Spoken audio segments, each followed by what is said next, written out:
자, 우리 교리 강의 139번째 시간입니다.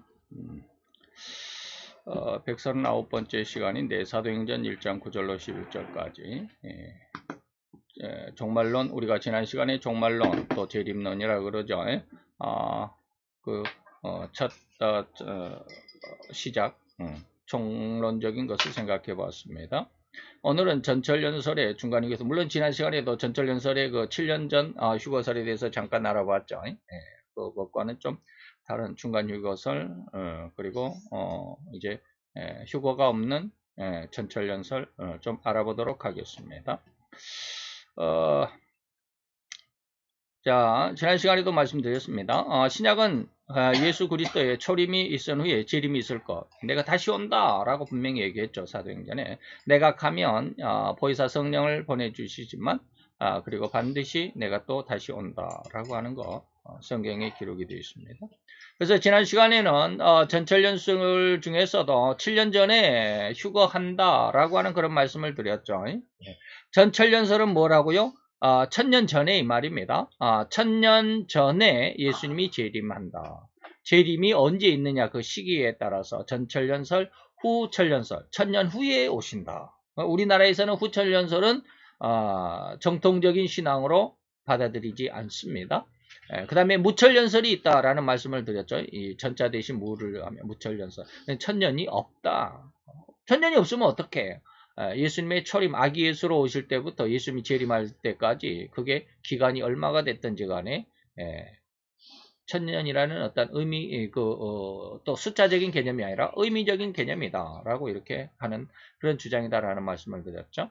그래서 오늘은 이제 지난 시간에 전철연설 중에서도 세 가지의 그 견해가 있다 그랬죠. 첫째는 이제 7년 대환란 전에 7년 대환란 전에 예수님의 재림이 있기 전 7년 동안 땅에서는 대환란이 있는데 바로 그 대환란 전에 성도가 휴거한다라고 하는 것이고요.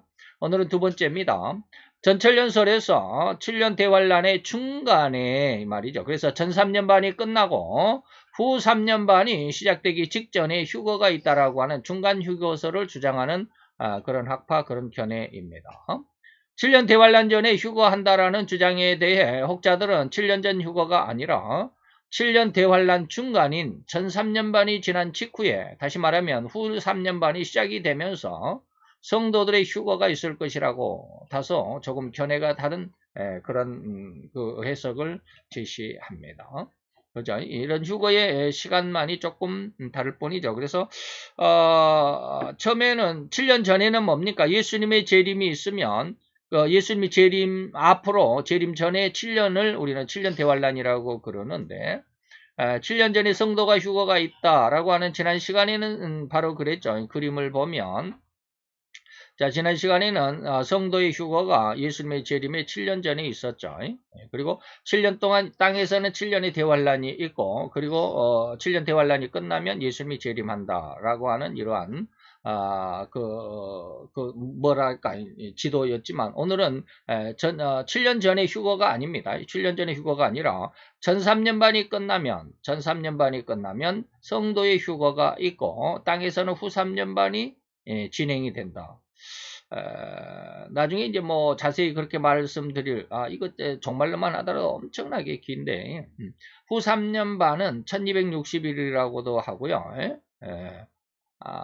유대력으로서는 한 달이 뭐 28일이 있다거나 31일이 있다거나 이런 거 없어요. 무조건 한 달은 30일입니다.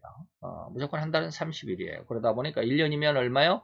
360일입니다. 우리는 뭐예요? 365일이죠. 우리 태양력은 365일입니다. 그래서 태양력을 쓰는 사람은 365일이지만 유대력은 성경을 해석하는 유대력은 360일입니다. 그래서 360일 3.5를 3년 반을 곱하면 1년에 360일, 3년 하면 1100 얼마인가 되죠. 그 다음에 반년 하면 6개월 36, 38, 180일 하면 여기가 1260일, 3년 반이면 1260일이 됩니다. 1260일, 3년 반이면 개월수로는 몇 개월일까? 2달입니다. 42개월입니다. 1년이 12개월이니까 3년 하면 36개월이죠. 거기다가 6을 더하면 42개월입니다. 그래서 계시록에 보면 때로는 42개월이다, 42달이다, 그러고 때로는 1260일이다, 어떨 때는 한때와 둔때와 반때다 라고 이렇게 말합니다. 다 똑같은 말입니다. 그래서 종말론을 할 때 어떤 목사님들은 1260일을 하루를 1년으로 계산해서 후 3년 반이 대환란이 1260년이 될 거다라고 이렇게 해석하는 목사님도 있더라고요. 제가 그 인터넷에서 그 설교를 듣고 보고 깜짝 놀랐어요. 와, 1260일 동안 쉽게 말하면 김정은이 같은 이렇게 지금 난리죠. 이거 북한이 지금 난립니다. 지금 코로나 때문에 국경이 봉쇄가 돼가지고 물자가 안 들어오잖아요. 또 미국에서 경제 제재를 하니까 그 소비가 들어오질 않잖아요. 먹을 것이 없잖아요. 그러다 보니까 중국으로 이렇게 막 도망가 압록강을 막 건너가 가지고 밀수해온 사람들 있죠. 그러다 보니까 이제 김정은이가 지금 요즘에 뭐라 그러냐면 국경 넘어가지 말라. 넘어가면 즉시 발견하면 다 총살해라. 무조건 쏴서 죽인다는 거예요.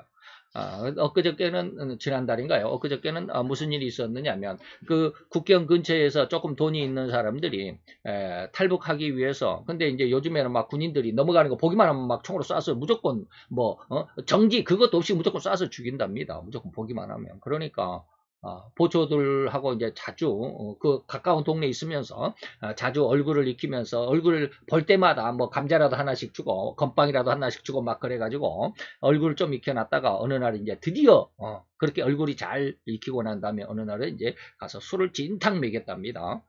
진탕 먹이고 엄마 아빠 뭐 아들 딸 해갖고 6명인가가 이 술을 취하게 해가지고 그 술에다가 그 수면제를 타가지고 완전히 잠들게 해가지고 그 6명의 한 식구가 그냥 탈북을 했어요.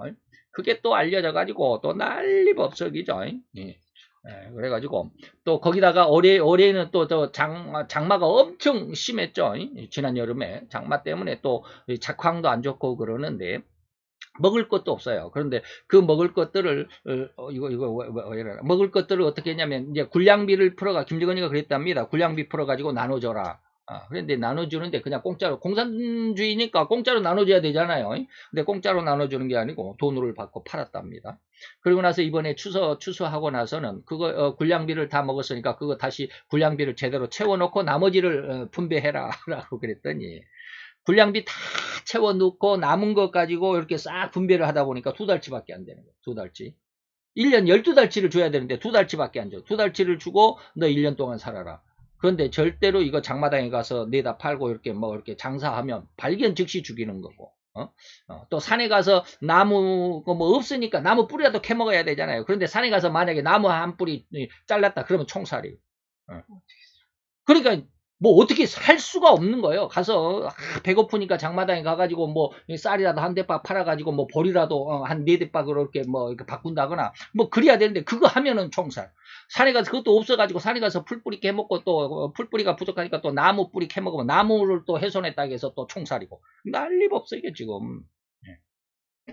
자, 이런 상황 속에서 이래도 죽고 저래도 죽고 그러니까 그냥 요즘에 그 한 동네에서 그 청년들이 모아가지고 군대 그 부대 그 마을에 있는 부대를 습격해가지고 군인들 막 돌로 쳐서 죽이고 뭐 이렇게 뺏어오고 막 그래가지고 또 난리 나고 뭐 지금 난리 법석이에요. 북한 우리가 여러분들이 북한 소식을 안 들어봐서 그렇지 개판 5분 전이에요.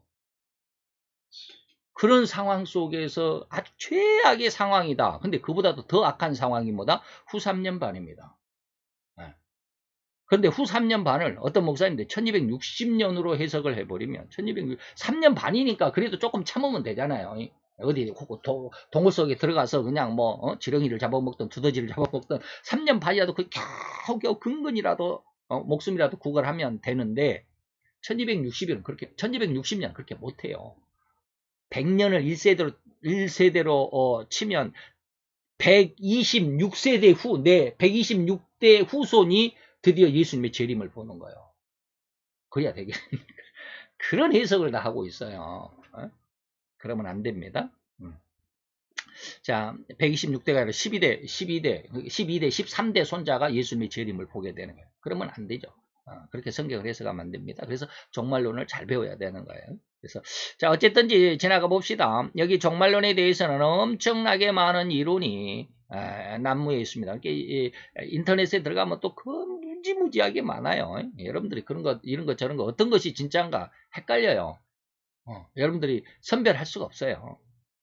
우리가 저기 시장에 가가지고 소고기 집이 가게가 소고기 가게가 쫙 있는데 진짜 한우가 어떤 것이고 수입 소고기가 어떤 거 우리는 압니까? 우리는 몰라요. 전문가들만 알지. 그것처럼 성경을 많이 읽고 기도를 많이 하고 쉽게 말하면 영적인 눈, 세상적인 말로 하면 전문가적인 눈이 띄어야 종말론을 분별할 수 있습니다. 그렇지 않으면 안 돼요. 그래서 성경의 깊은 의미를 아직은 깨닫지 못한 성도님들은 도대체 누구의 말이 옳은가? 도대체 종잡을 수 없는 이런 혼란을 해결할 수가 없습니다. 이런 혼란 속에서 진실로 진정한 목회자, 진정한 설교자, 그리고 성경 해석자를 만나는 것이 얼마나 중요하고 축복이 될 것인지는 감히 상상이 갈 것입니다. 자칫 어떤 사람의 해석을 따랐다가 그것이 참으로 안타까운 결론인 지옥의 형벌이라고 한다면 그를 따른 성도의 입장은 어떠하겠는가? 제가 아침에 그랬잖아요. 만약에 내가 그 사람 어떤 목사님의 그 성경 견해를 따르고자 한다면 그 목사님에 대해서 내가 확신할 수 있어야 합니다. 그 목사님이 천국에 간다면 다행이지만 만에 하나라도 그 목사님이 천국에 못 가고 지옥에 간다. 그러면 그 목사를 따랐던 나도 지옥에 갈 것은 너무 당연한데 이때 불평, 불만, 다시 말하면 후회하지 않겠나 이 말이에요. 그런 어떤 자신감이 있어야 돼요. 그래야 그 입장을 따라갈 수 있고 거기에 내가 정말로 내 신앙의 줄기 뿌리를 내릴 수가 있는 것입니다. 아무나 그냥 뭐 인터넷에 보면 아무거나 막 나쁘게 말하면 어중이 떠중이들의 성경 해석이 너무너무 많으니까 무엇이 진짜고 무엇이 가짜인지를 모르잖아요. 그래서 마태복음 15장 14절 예수님이 그냥 분명하게 그렇게 했습니다. 저희는 소경이 되어 소경을 인도하는 자야. 만일 소경이 소경을 인도하면 어떻게? 둘이 다 구덩이에 빠져.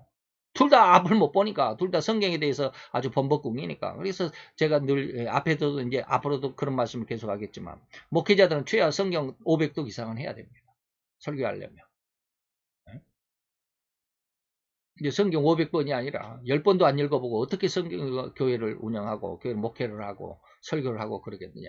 근데 우리나라 목사님들 뭐 한 6만 명 이상 된다고 그러는데 목사님들 중에서 과연 성경 10번 이상 읽은 목사님이 과연 몇 명이나 될까? 절반도 안 될 겁니다. 10번 이상, 10번, 100번이 아니라 10번 이상 읽어본 목회자들 찾는다면 절반이 안 될 거다 이 말이에요. 100번 이상 읽었다 그러면 뭐 어떻게? 손꼽을 겁니다. 참 안타까운 일이죠. 그렇게 성경을 안 읽으면 소경이 될 수밖에 없는데 그러한 소경을 인도하면 뭐요? 목회자나 또 그를 따르는 성도나 다 구덩이에 빠진다 이 말이에요. 또한 늘 이버릇처럼 제가 여러분들에게 강조해드린 말씀이 있습니다. 마태 7장 22~23절 잊지 않아야 됩니다. 나더러 주여 주여 하는 자마다 다 천국에 들어갈 것이 아니라 다만 하늘에 계신 내 아버지의 뜻대로 행하는 자가 돼야 된다. 여기가 22절이 아니라 21절부터죠. 그 날에는 많은 사람이 나더러 주여 주여 우리가 주의 이름으로 선지자, 목사 노릇을 잘했습니다. 목회를 잘했잖아요. 주의 이름으로 귀신을 쫓아내는 능력이 있었습니다. 주의 이름으로 많은 권능을 행했습니다. 뭐 기적을 일으켰습니다. 그런데 예수님은 뭐요? 저희에게 밝히 말하되 내가 너희를 도무지 알지 못해. 나 너 몰라 이 말이에요. 근데 무엇으로 알아? 네가 행한 것은 뭐요? 네가 선지자 노릇한 것과 귀신을 쫓아낸 것과 많은 권능을 행한 이것을 나는 불법으로 행했다라고 밖에는 더 이상 아는 게 없어 라고 하는 거예요. 그 나름대로는 엄청나게 옳은 일을 했고 목회를 잘했고 설교도 은혜롭게 했을지라도 그것은 절대로 하나님의 뜻대로의 목회, 설교, 옳은 일이 아닐 수밖에 없는 일들이 이 세상에 너무나도 많을 것임을 주님도 예언하셨다는 것을 잊지 말아야 합니다. 그래서 저는 늘 이 버릇 중에 하나가 뭡니까? 성도는 절대로 성경을 많이 읽어야 한다라고 강조했음을 잊지 않으시기를 바랍니다. 성경을 해석하고 가르치는 목회자고 설교자라고 한다면 더더욱 성경을 많이 읽어야만 합니다. 성도에게는 최소한 신약만이라도 100번을 읽어야 한다고 강조를 했는데 하물며 설교자며 목회자라면 500번 이상은 읽어야 한다. 최소한 말이에요. 최소한 신약 성경이라도 500번 이상은 좀 읽어보라. 그래야 최소한의 의미, 성경에 숨겨주고 묻혀있는 보화와 같은 진리의 깊은 의미를 발굴하여 증거할 수 있고 알려줄 수 있지 않겠는가 이 말이에요. 여러분들이 성경을 500번 정도 읽으면 성경을 보는 느낌이 달라집니다. 성경을 읽는 그 느낌 자체가 달라져요. 이거 분명합니다. 그리고 해석이 들어옵니다. 그냥 자연적으로 해석이 돼요. 아, 이게 무슨 이런 뜻이었구나. 그렇다고 해서 예전에 내가 들었던 목사님으로부터 들었던 어떤 설교가 아, 틀렸네? 라고 이렇게 생각하는 게 아닙니다. 아, 그 목사님은 그렇게 했지만 이건 이런 뜻이 있었구나. 이 목사님은 이쪽으로 알고 있고 이런 뜻이 더 하나님의 은혜와 또 하나님의 뜻에 가깝구나라고 하는 것이 마음속에 그냥 떠오릅니다. 그거 한 500번 읽으면 그래요. 분명한 말입니다. 한 700번 읽으면 더 은혜롭겠죠. 그렇습니다. 마태 7장 21, 23절은 이러한 이면의 수고와 노력이 없었다고 감히 저는 해석합니다. 다시 말하면 500번 정도 읽어보지도 않았다 이 말이에요. 기도도 그만큼 안 했다 이 말입니다. 그러다 보니까 뭐요? 그냥 자기 어떤 뜻대로 그냥 우리가 주의 이름으로 선지자의 노릇을 했고 주의 이름으로 귀신을 쫓아내는 능력이 있었고 주의 이름으로 많은 권능을 행했습니다.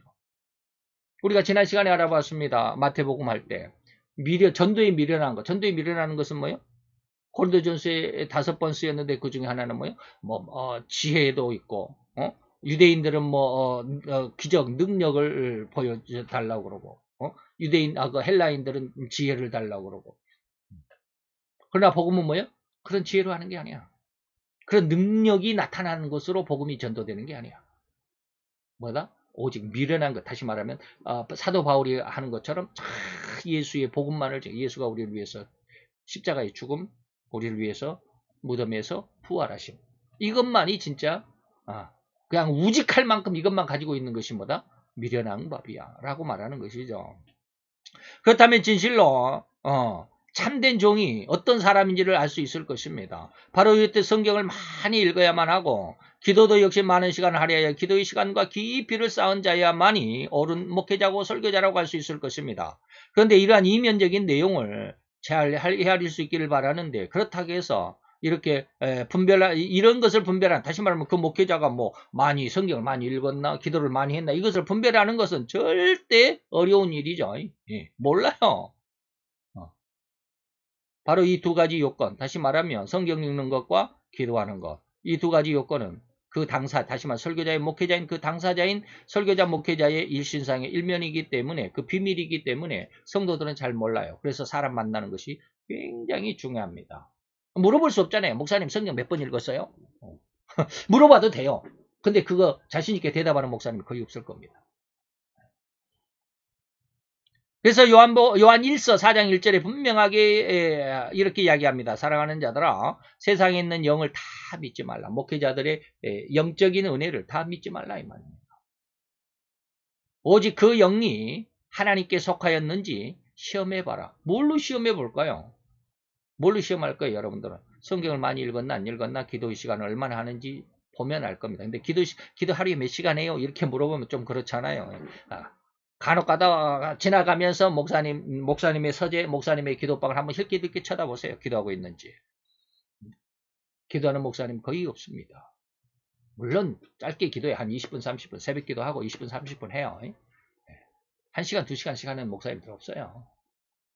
제가 목사님들 너무 비하하는지 모르지만 물론 이번 코로나 사태로 인해서 그 예전에는 우리나라에 약 한 4만 개 정도의 교회가 있었답니다. 4만 개 이상 있었어요. 저도 늘 그러잖아요. 4만 명 정도, 원목이 있고, 그 다음에 부목까지, 전도사까지 한 6만 이상 될 거다. 늘 몇 번 이야기를 했죠. 근데 이번 코로나 2년 동안 코로나 사태로 인해서 1만 개 이상 교회가 문을 닫았답니다. 대단하죠. 교회를 박살내려면 그렇게 하는 것 같아. 완전 방역, 정치 방역. 그래서 교회에 들어가면 무조건 벌금, 20만 원, 30만 원. 목사 교회에 들어가서 예배하면 교회 폐쇄 막 이래버리니까 교회가 1만 개 이상 25% 이상이 교회가 문을 닫았답니다. 이번 2년 동안에. 그래서 부디 신실한 하나님의 종 진정으로 하나님께서 기뻐하시는 종을 만날 수 있기를 간절히 아니 이는 생명을 걸고 제가 경고하는 말입니다.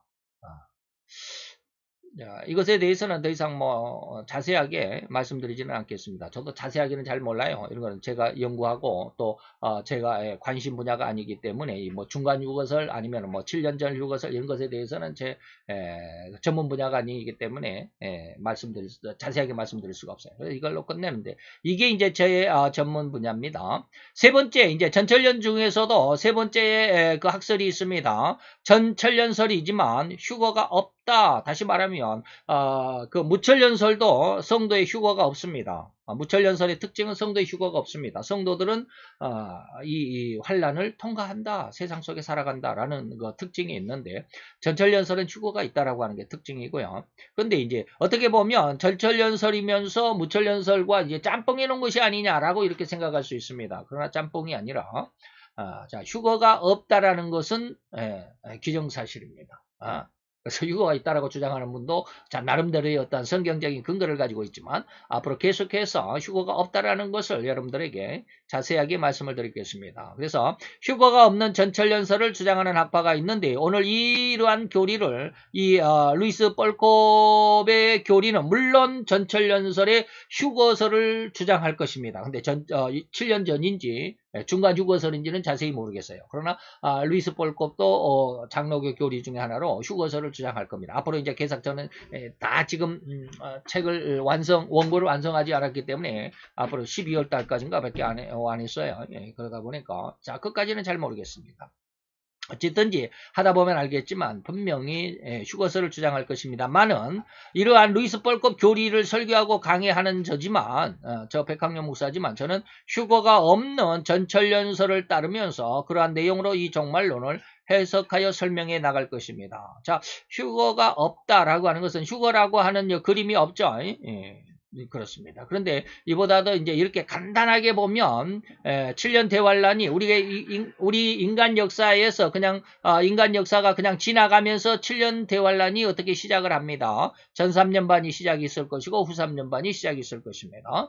이것은 이제 뭐 전 3년반 성경에서 보면 뭐 적그리스도하고 또 음녀하고 둘이 7년 동안에 화평의 조약을 평화의 조약을 맺는다라는 것이 다니엘서의 기록이 되어 있습니다. 근데 그게 누구지를 몰라요.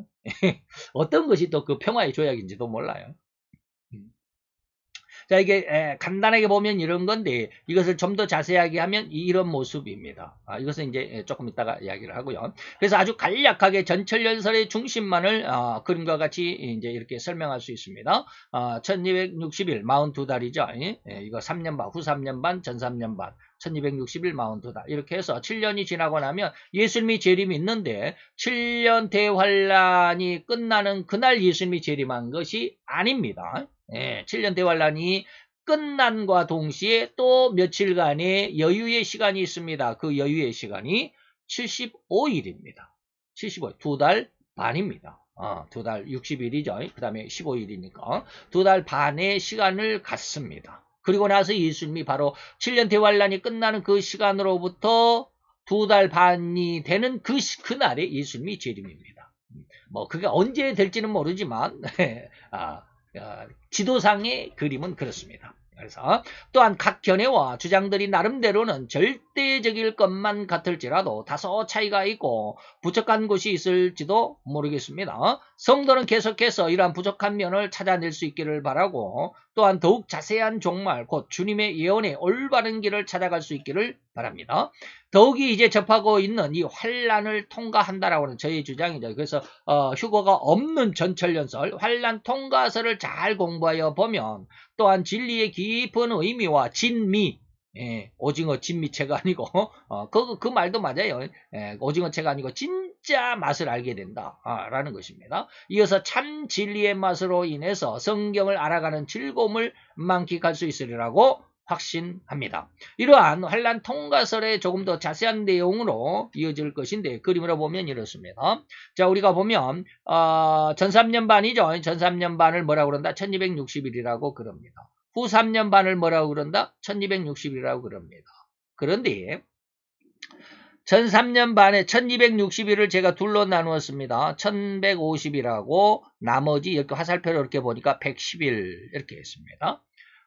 이게 뭐냐면 이게 이제 다니엘서에 나와 있는 앞으로 이제 계속 말씀을 드릴 것입니다. 다니엘서를 기준으로 해서 예수님의 재림의 시간을 그림으로 그림 도표로 나타낸 것입니다. 이렇게 됩니다. 그래서 후 3년 반 1260일이라도 예수님이 마태복음 24장에 그랬잖아요. 그 날들을 감하지 않으면 세상에 남아있을 성도가 없어요. 성도를 다 죽일 거다 이 말이에요. 그래서 이제 뭐야? 순교자의 수가 엄청나게 많은 시간이 이후 3년 반입니다. 그래서 너무너무 아주 혹독한 시간이기 때문에 예수님이 그 날들을 감했다. 2300주야다. 2300주야를 낮과 밤이니까 날수로 계산하면 1150일입니다. 그리고 예수님이 나를 감했다라고 하는 그 감한 날짜가 110일입니다. 어떤 목사님은 또 기가 막혀요. 어떤 목사님은 예수님이 날수를 감했다 그러니까 후 3년 반, 석 달, 석 달 반을 감했다고 그러던가, 하도 오래돼가지고 며칠을 감했다고 그러던데, 그러더라고요. 자, 그리고 전 3년 반, 후 3년 반, 7년 대환란이 딱 끝나는 그 시간, 여기 이제 아주 그냥 별표로 끝나는 그 시간에서 75일이 더 있습니다. 75일 다음에 예수님이 재림을 합니다. 그러면 75일이라는 게 어떻게 또 둘로 나누는데 30일과 45일로 이렇게 둘로 나눕니다. 30일이 1260일보다 30일이 많으면 1290일입니다. 그리고 1290일보다 또한 45일이 더 많습니다. 이걸 1335일이라고 그럽니다. 이게 다니엘서에서 날짜가 정확하게 나와 있습니다. 다니엘서 12장에.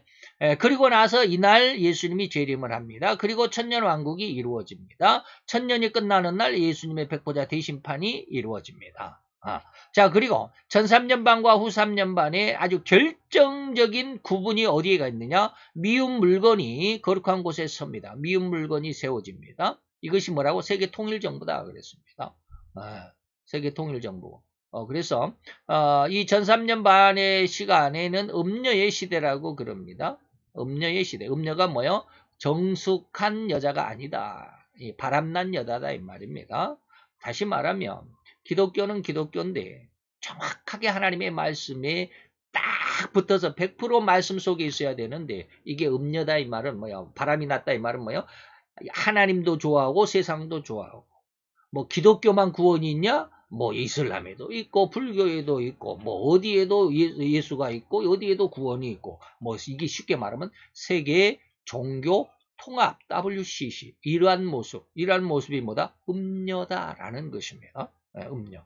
그 음녀의 시대가 전 3년 반이 됩니다. 이게 계시록 17장입니다. 음녀가 붉은색 짐승을 타고 있더라 라고 하는 겁니다. 그런데 그 음녀가 세상을 장악하다가 멸망을 받습니다. 음녀가 심판을 받습니다. 그게 후 3년 반의 시작입니다. 그래서 심판을 받는 그것의 증거가 뭐냐? 음녀가 그래서 음녀와 짐승이 전쟁을 하는 것이죠. 등을 대주고 태워주고 있던 짐승이 몸을 일으키면 등에 타고 있는 음녀가 땅으로 내팽개치겠죠. 다시 말하면 음녀가 심판을 받는 그 순간. 그것이 세계 통일 정부가 세워지는 시간. 다시 말하면 적그리스도가 옹립되는 시간입니다. 다 똑같은 말입니다. 음녀의 심판의 시간, 세계 통일 정부가 세워진 시간, 적그리스도가 세상에 나타나는 옹립되는 그 시간. 그로부터 적그리스도는 후 3년 반 동안 세상을 통치하게 됩니다. 이것을 짐승의 시대다라고 이렇게 말합니다. 그리고 3년 반이 지나면 짐승이 심판을 받는데 심판을 받기 전 110일이 평화의 시대입니다. 110일을 감했다고 그러잖아요. 후 3년 1260일 만에 짐승은 분명하게 심판을 받습니다. 그런데 그 심판받기 110일 동안 석 달 20일 동안은 세상에 죽음이 없습니다. 그 흉악한 짐승의 폭압이 없습니다. 그리고 110일이 지난 다음에 30일 동안 후 3년 반 1150일 동안 짐승에 의해서 죽임을 당한 인류의 3분의 1이 시체들. 제가 지난 시간에 말씀을 드렸죠. 인도에서 하루에 4,000명이 죽으니까 난리법석이라고. 그런데 우리나라에서 만약에 하루에 1,000명씩 죽어가 보세요. 화장장 정신없을 겁니다. 죽어있는 시체들 아주 그냥 길거리에 널려 있을 겁니다. 그런데 하루에 240만 명인가요? 그렇게 죽어갈 겁니다. 3년 동안에. 매일 그렇게 죽을 겁니다. 그 시체들을 정리하는 시간이 30일이고요. 45일, 그 시간이 아마, 이 75일 동안에 그런 일이 있습니다. 그리고 그동안에 전쟁에 했던 그 모든 이제 전쟁 물자들, 그래서, 뭡니까, 무기, 칼을 녹여서 농기구를 만들고 하는 거, 이사야의 예언이 있죠. 그러한 시간이 이 75일 동안에 비슷하게 이루어질 것이고, 그 1260일을 지난 75일 바로 그 시간에 예수님이 재림하게 된다라는 것입니다. 이건 대략적으로 이제 이것도 자세하진 않습니다. 제가 말씀드렸던 것 중에 이제 아직 여기 설명이 없는 것도 있죠. 짐승 심판이고 미운 물건이 세워졌다라고 그랬는데 음녀가 누군지도 또 짐승이 누군지도 여기는 아직 설명이 그림에는 설명이 없지만 앞으로 계속해서 이러한 자세한 것들을 말씀해 갈 겁니다. 즉 대략적인 그림에서 또는 이미 전천년설의 해석을 믿고 따르는 부류들의 주장에는 7년 대환란이 끝나면서 주님의 재림이 있을 것이라고 설명하지만 정확하게는 이렇듯 7년 대환란 직후가 아니라 대환란이 끝나고 일정 기간인 75일이라는 시간이 필요함을 들여다볼 수 있어야 합니다. 75일 동안의 날이 있다. 이건 다니엘서에 분명히 기록이 되어 있습니다. 1260일이 지나서 30일이 지나서 1290일까지 이를 것이고 기다려서 1335일까지 되면 네가 평안히 쉴 거야 라고 하는 다니엘서 12장입니다. 곧 75일을 30일과 45일 둘로 나뉘는데 다니엘서 12장에서 이 일정들을 우리에게 알려주고 있습니다. 자, 먼저 8장에 보면 7년 대환란에 대해서 이렇게 이야기를 합니다. 다시 말하면 미운 물건을 세운다라고 그랬잖아요. 거룩한 곳에 미운 물건을 세운다라는 말이 다니엘서 8장에 예언되어 있습니다. 그래서 또 스스로 높아져서 군대의 주제를 대적하며 이거 적그리스도의 군대를 이야기합니다. 그에게 다시 말하면 매일 드리는 제사를 제하여 버렸고 그의 성소를 어렸으며 그는 누구예요? 여기서 하나님이죠. 예수에게 또 하나님에게 매일 드리는 제사를 적그리스도가 그러니까 예배를 폐한다. 그리고 교회를 헐어버렸다. 그리고 그의 적그리스도의 범죄함을 인하여 백성과 매일 드리는 제사가 그것은 뭐예요? 짐승에게 다시 말하면 러시아의 세계 통일 정부입니다. 그것에게 붙임바되었고 그것이 또 진리를 땅에 던지며 자의로 자기 뜻대로 행하여 형통하리라. 계시록 17장 17절에 보면 하나님께서 자기 나라와 자기 백성을 한 뜻을 이루기 위하여 이 짐승에게 내어주었다라는 말씀이 기록이 되어 있습니다. 이 똑같은 말입니다. 다니엘서 8장 12절. 똑같은 말이죠. 그 다음에 내가 들은 즉 거룩한 자가 말하더니 다른 거룩한 자가 그 말하는 자에게 묻되 이 이상 중에 이 말이죠. 이 이상 중에 나타난 바 매일 드리는 제사와 망하게 하는 죄악에 대한 일과 그 다음에 성소와 백성이 짐승에게 내어준 바 되며 짓밟힐 일이 어느 때까지 하겠습니까? 라고 하니까 다니엘서 여기에는 그 말씀은 거기까지는 제가 제시를 안 했네요. 그러다 보니까 이 바로 뒤에 어느 때까지 하겠습니까? 라고 하니까 14절 다니엘서 이걸 좀 알아볼 수 있어야 되나요? 다니엘서 12장 한번 찾아볼게요. 12장이 아니라 11장인데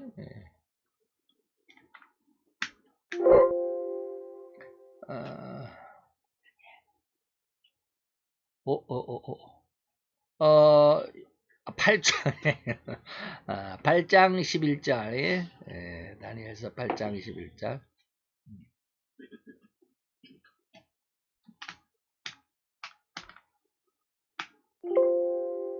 다니엘서 8장이 굉장히 중요합니다. 자, 그래서 매일 드리는 제사와 망하게 하는 제사의 죄악에 대한 성소와 백성이 내어준 바 되면 짓밟힐 어느 때까지 이르게 되겠습니까? 바로 14절에 뭐라고 그랬어요?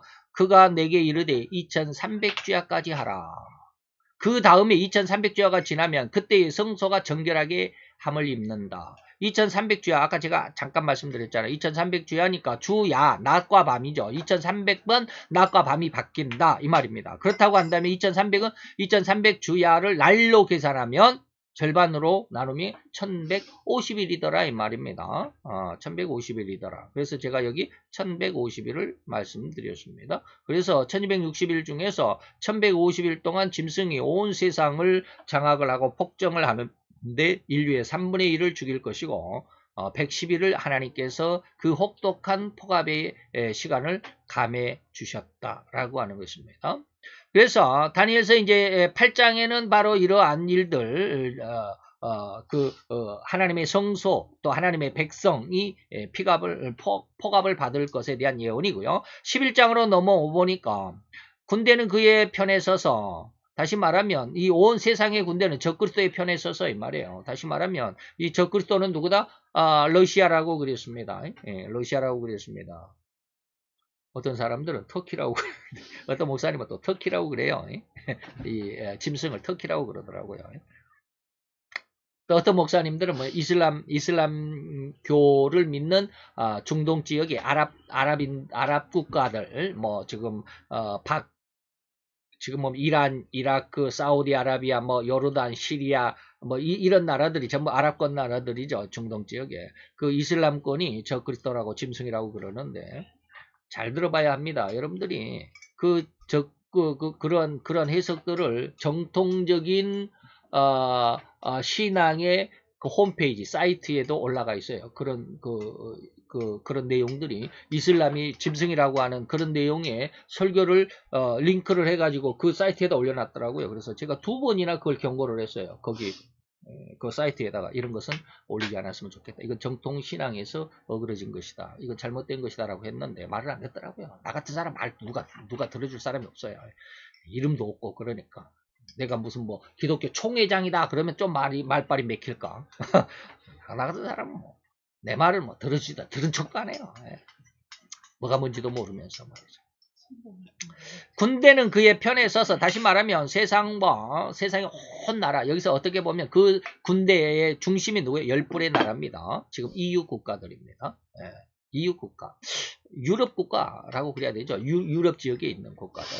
그 군대들은 그의 편 누구예요? 적그리스도. 다시 말하면 소련에 붙을 것이다 이 말입니다. 근데 지금은요, 지금 현재 시대, 지금 현재, 오늘 2021년 11월 지금 오늘 시점에서는 이 지금 열불의 나라가 러시아하고 굉장히 지금 사이가 안 좋습니다. 곧 전쟁을 일으킬 것 같습니다. 여러분들이 흑해가 어딘 줄 아시죠? 흑해. 여기 정말 무서운 데입니다. 여러분들이 제가 늘 이야기를 하잖아요.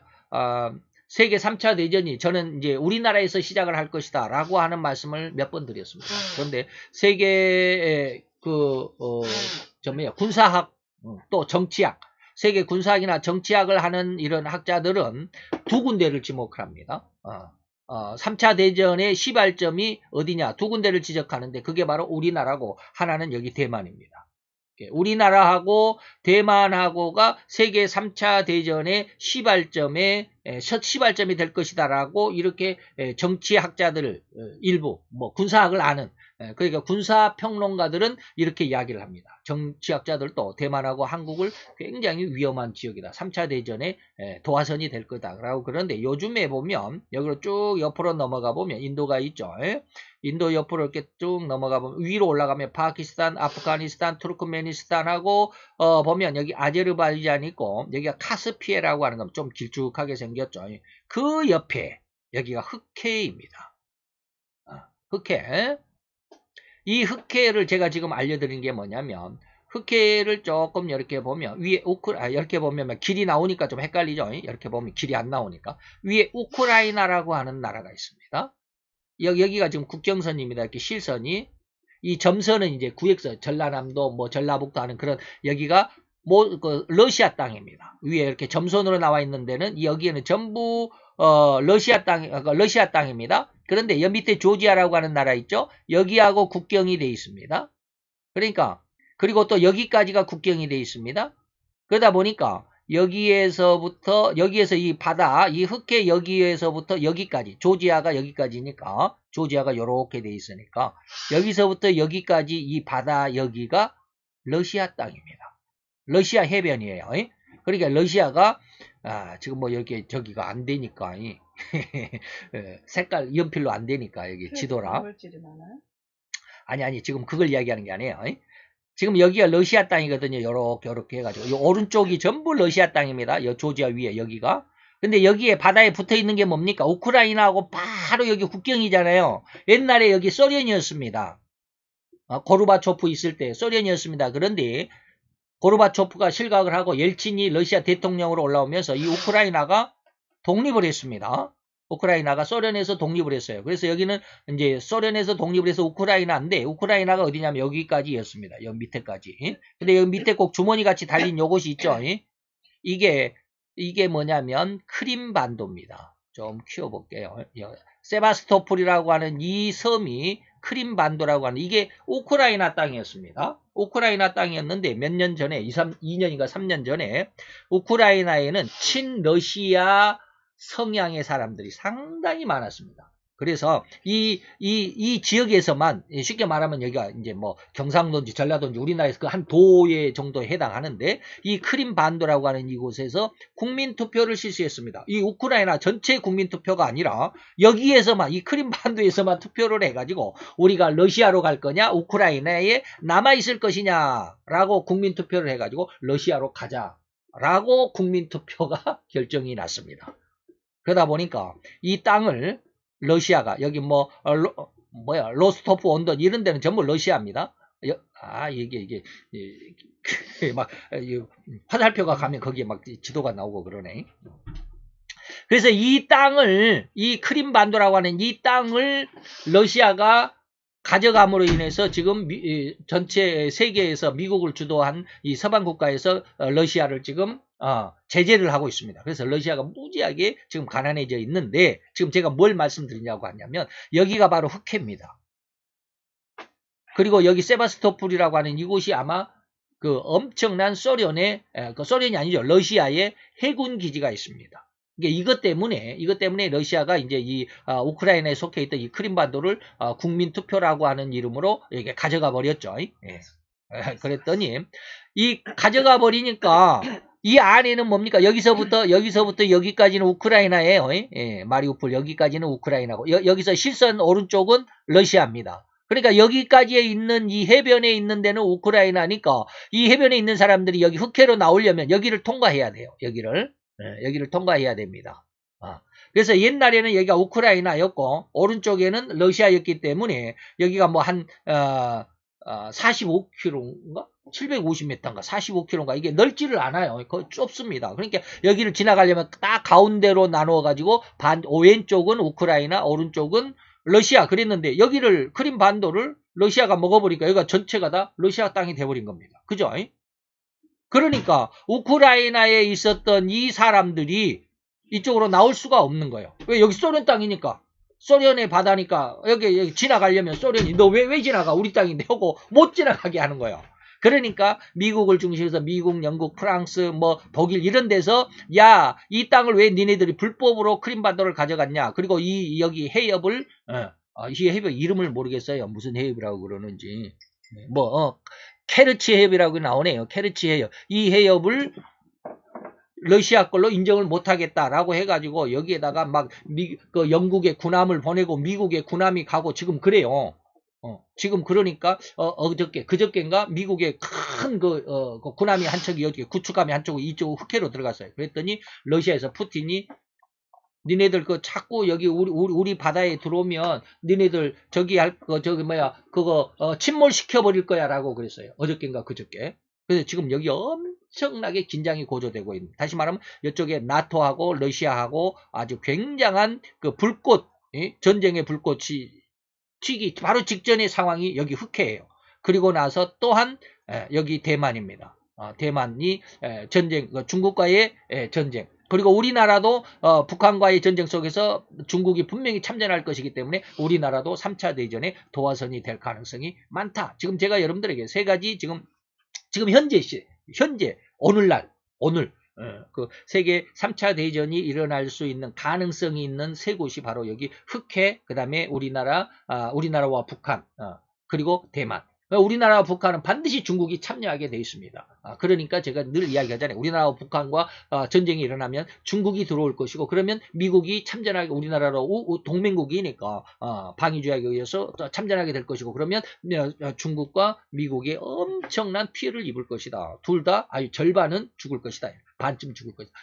중국은 완전히 패망합니다. 미국과 싸우면. 근데 미국이 전혀 그러면 피해가 없을 것이냐? 그렇지 않죠. 어마어마한 세계 지금 제2강국인데 중국이 아무리 뭐 기술이 없다 할지라도 2강국인데 그런 사람의 펀치를 한번 맞은 미국은 거의 절반은 죽을 겁니다.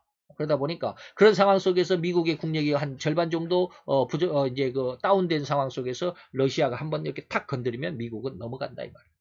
순식간에 넘어가요. 바로 그런 겁니다. 그래서 10불의 군대, 다시 말하면 지금은 나토 국가인데 그 군대들이 전부 러시아의 앞으로 붙게 될 것입니다. 왜? 미국이 죽으니까. 이런 말이에요.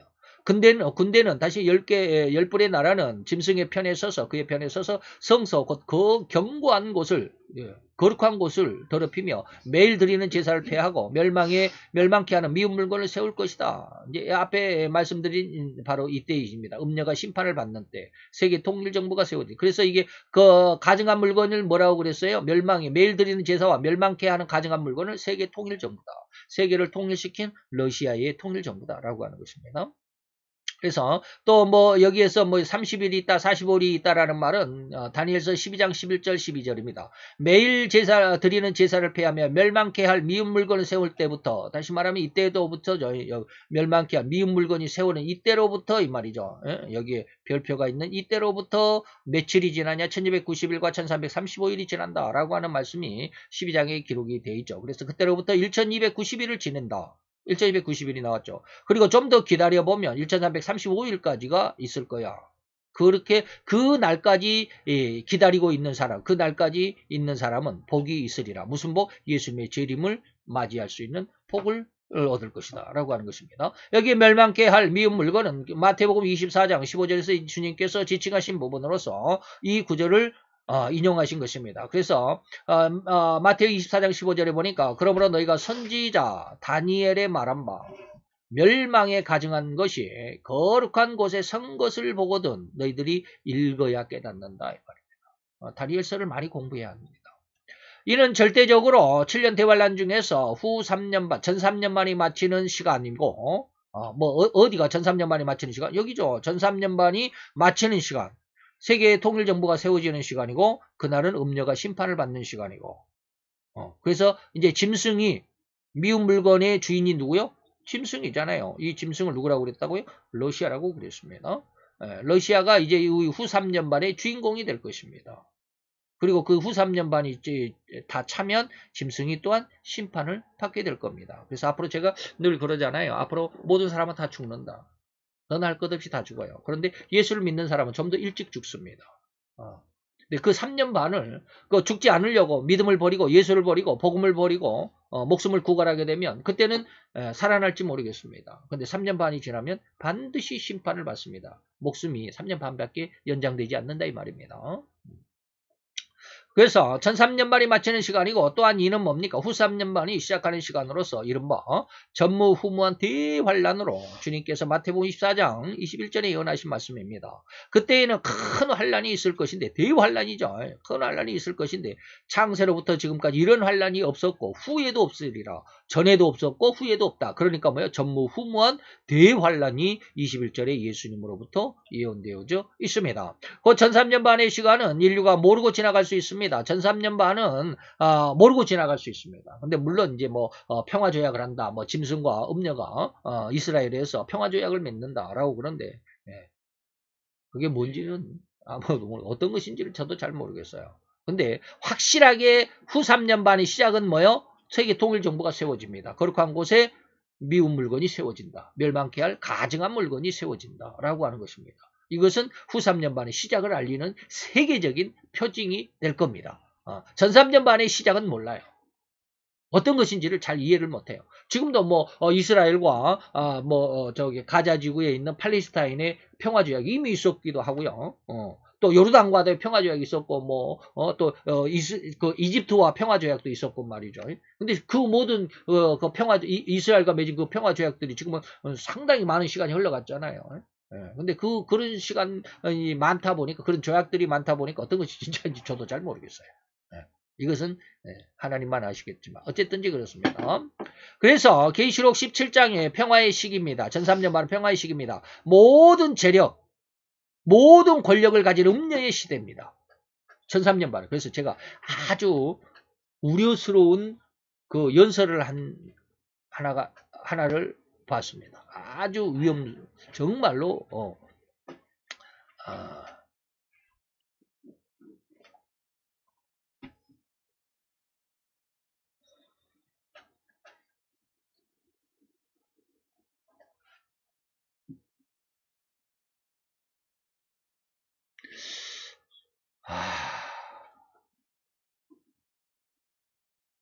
그 어디다가 줬는지 모르겠네요. 그게 무슨 내용이냐면요.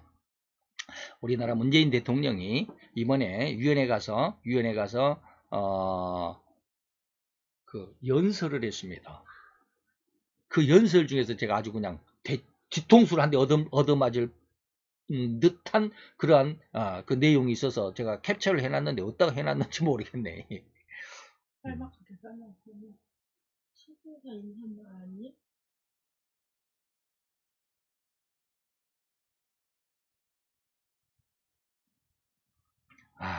어디다가 해놨을까?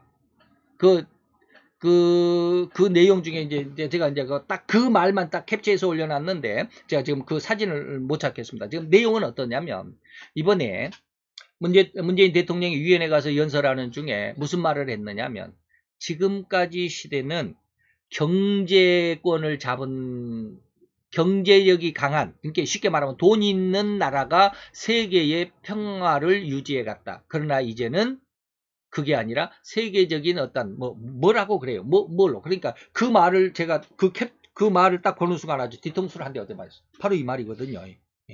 모든 재력과 권력을 가진 음녀의 시대가 전삼년 반입니다. 근데 문재인 대통령이 이거 몰라요. 정말로는 대해서 몰라요. 그런데도 지금 자기가 무슨 말을 하는지도 모르지만 이게 성경의 예언이다라고 하는 거예요. 제가 보기에는. 그래서 지금까지 시대, 다시 말해 전삼년 반은 뭐예요? 모든 돈을 가진 나라. 미국이 제일 돈이 많잖아요. 미국이 국방비가 1000조입니다. 우리나라 돈으로 환산하면 1000조예요. 우리나라는 50조입니다. 우리나라의 국방 예상비는 54조인가 그래요. 그걸로 막 무기도 만들고 그러는데. 반지파 그 뭐야 이스라엘에 대해서 나온 그 사람들 지금 엄청 많다고. 유대인들 시오니즘에 그런 것도 있지만 어쨌든지 지금 그렇습니다. 그런데 제가 지금 말하는 게 뭐냐면 지금까지 이 전삼년 말은 무슨 특징이 있어요? 재력. 그리고 세상의 권력. 지금 미국이 최고의 권력을 가지고 있잖아요. 국방력이죠. 엄청 어마어마한 국방력을 가지고 있잖아요. 항공모함 한 대 가면 찍소리 못하잖아요. 중국도 찍소리 못합니다. 중국의 항공모함 한 대 이렇게 동해 쪽으로 이렇게 대만 쪽으로 이렇게 오게 되면 찍소리 못해요. 지금 중국이 항공모함을 3대를 가지고 있지만 그 3대가 전부 다 깡통이에요. 깡통이에요. 그러니까 찍소리를 못하는데 그만큼 쉽게 말하면 경찰 국가예요. 미국이 세계의 질서를 지금 그 항공모함 12대를 가지고 여기저기다가 다 배치를 해놓고 세계를 돌아다니면서 그 질서를 잡고 있는데 그게 뭐예요? 권력입니다. 미국의 권력이요. 그리고 돈이에요. 재력이에요.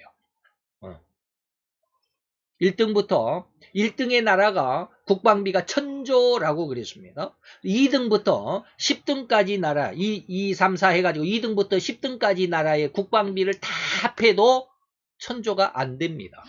1000조가 안 돼요. 그만큼 어마어마한 세계에서 제일 많은 돈을 가지고 국방비를 쓰는데 그것이 뭐예요? 재력입니다.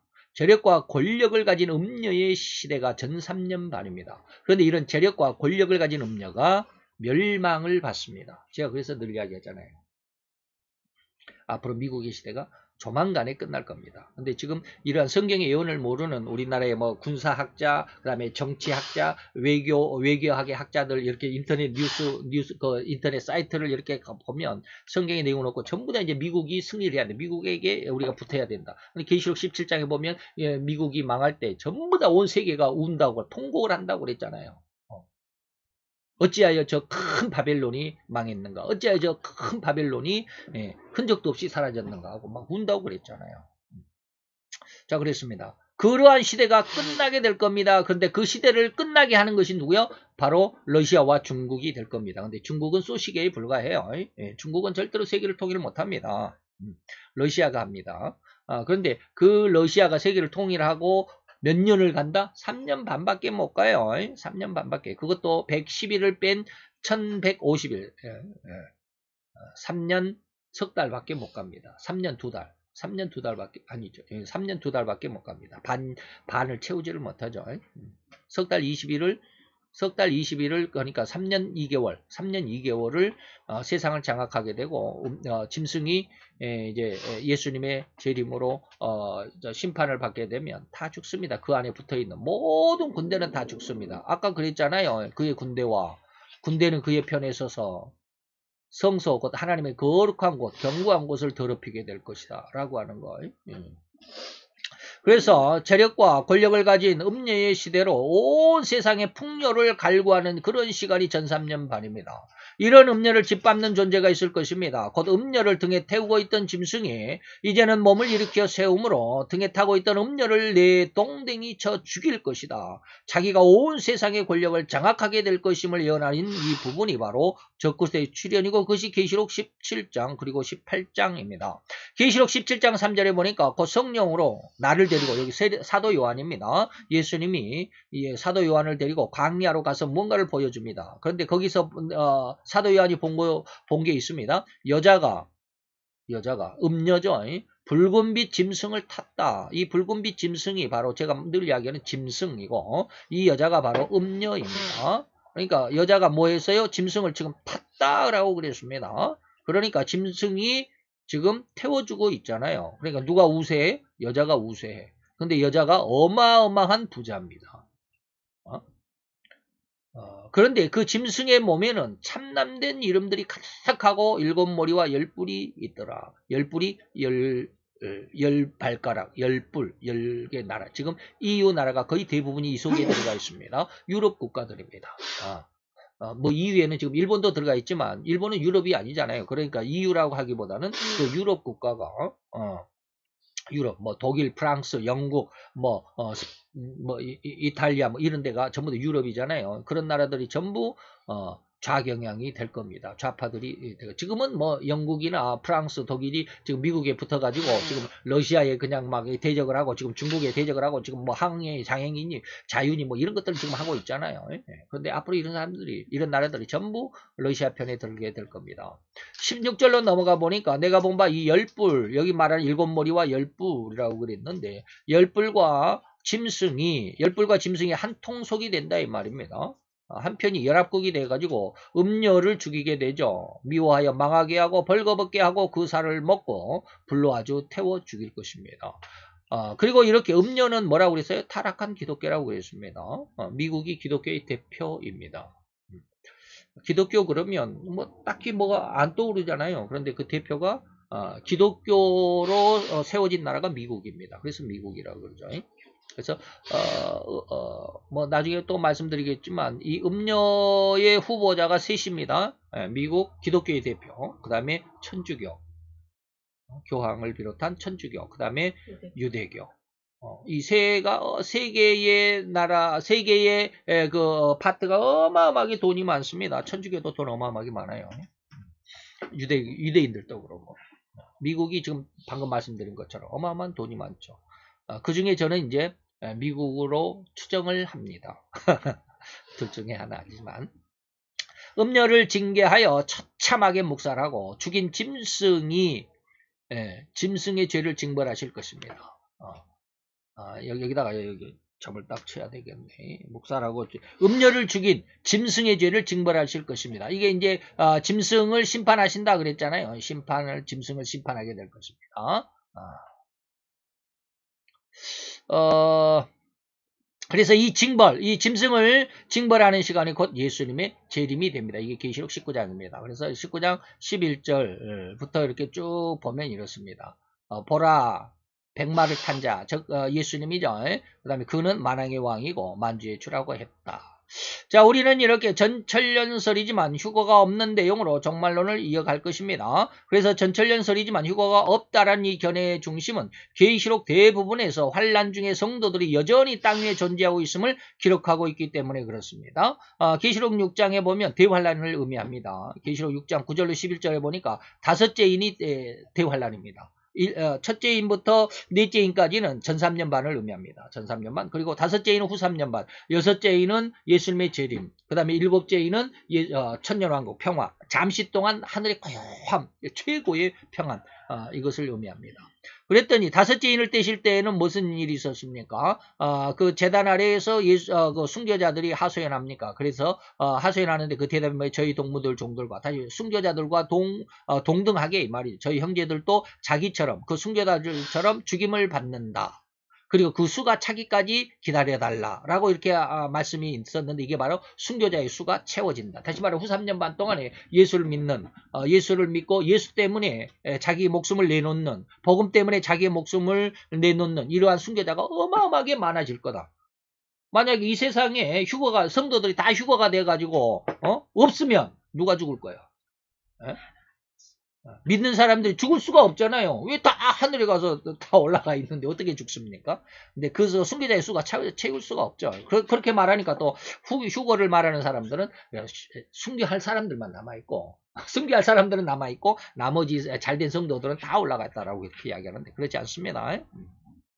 여기 대환란을 제시한 다섯째 인의 상황에서 순교자의 수가 차야 한다라고 하는 하나님의 대답을 통해서 볼 때 7년 대환란 중에 가장 극심한 대환란인 후 3년 반의 기간 동안 3년 반 동안에 순교자가 많을 것이라고 하신 의미입니다. 순교자의 수가 예수님이 이미 몇 사람인지는 모르지만 우리는 모르지만 하나님은 아시고 계시죠. 그 순교자의 수가 채워질 거다 이 말입니다. 그렇다라는 말은 대환란의 시기인 후 3년 반의 기간에도 여전히 이 땅에 순교할 수 있을 정도로 귀한 신앙을 가진 성도들이 세계 곳곳에 퍼져 있다라는 의미라고 할 수밖에 없지 않겠습니까? 그렇죠? 예수께서 그의 다시 오심을 여러 번 말씀했고 천사도 예수님의 승천에 그의 재림을 주의를 환기시켰습니다. 사도행전 1장 9절입니다. 사도행전 1장 9절에 보니까 예수님 이 말씀을 마치시고 저희 보는 가운데서 이거 왜 이렇게 갖고 저만큼 갖고 가. 이 말씀을 마치시고 저희 이제 사도행전에서 예수님이 승천하는 그 상황이죠. 저희 보는 가운데서 올리어 가시니 구름이 저를 가리워 보이지 않게 하더라. 이때 흰옷 입은 두 사람이 예수님의 승천 옆에 서서 가로되 갈릴리 사람들아 어찌하여 서서 하늘을 쳐다보느냐. 너희 가운데서 하늘로 올라가신 이 예수님은 너희들이 지금 하늘로 올라가신 본 그대로 다시 오실 거야. 재림하실 거야. 라고 말씀했습니다. 천사도 이렇게 예수님의 승천 시에 그의 재림을 알려주셨죠. 바울 서신에도 재림에 대한 여러 번의 언급이 있음을 우리가 잘 읽어보고 또 공부를 해야 할 것입니다. 다음 시간에도 계속해서 재림 전에 이제 징조에 대해서 한번 살펴보도록 하겠습니다. 기도합시다. 할렐루야. 주님 여호와여, 오늘도 주님의 사랑 그 크신 은혜 은총을 감사드리나이다. 오늘날과 같이 이렇게 혼탁한 또 복음이 어떤 것이 진정한 복음인지를 분별할 수조차 없을 정도로 너무나도 다양하고 각양각색의 아버지 복음이라고 이름진 모든 것들이 난무하고 있는 이 홍수시대, 복음의 홍수시대를 맞이해서 우리로 가장 정확하고 정통적인 귀한 신앙 안에 올바로 곧게 세워질 수 있는 신앙의 양육이 있어지기를 원합니다. 하나님의 말씀 속에 진실로 귀한 하나님의 영광을 이뤄낼 수 있고 하나님의 영광에 이를 수 있는 귀한 신앙으로 성장할 수 있는 은혜의 시간들로 채워 역사하여 주시옵소서. 우리 각 성도들의 심령들마다 듣는 귀에 또 보는 눈에 복으로 충만케 채워 역사하여 주시옵소서. 예수 그리스도 이름으로 감사와 기도드려 싸움나이다. 아멘.